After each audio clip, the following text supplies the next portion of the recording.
Ви благодарам на сите за денешното присуство што дојдовте по повод овој настан, по повод отворањето на комплетно реновираниот стационарен оддел на Универзитетската клиника за неврохирургија.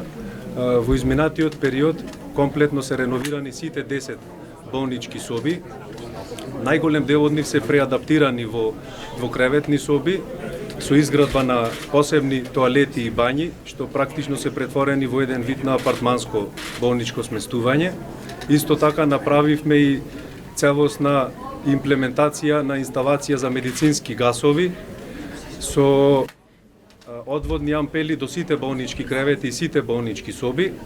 Во склоп на овој проект ја преадаптиравме и полуинтензивната нега, односно собата за полуинтензивно лекување, која што во иднина по отворањето на хибридната сала, која што ќе представува проект на Министерството за здравство, истата ќе биде во состав на новоформираниот оддел за ендоваскуларна хирургија.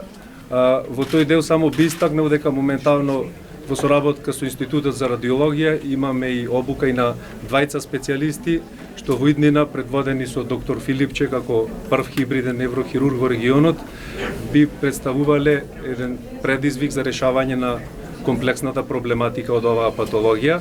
Да споменам дека со донација од компанијата Макстил е реновирана и детската соба на одделот, набавени се нови болнички кревети, исто така е изградена и тамо и бања со тоалет и чајна кујна за нашите најмлади пациенти, зашто им благодарам на менеджментот на оваа компанија и понатаму преадаптиравме и други помошни простории кои што сега представуваат болничка аптека, магазински простори и канцеларии за помошниот медицински персонал. Така што можам да кажам дека клиниката за неврохирургија доби едно ново лице, значително ги подигнавме нашите здравствени услуги, квалитетот што го пружаме кон нашите пациенти и се надевам во иднина дека ќе представува една добра и релевантна здравствена установа во регионот. Ви благодарам.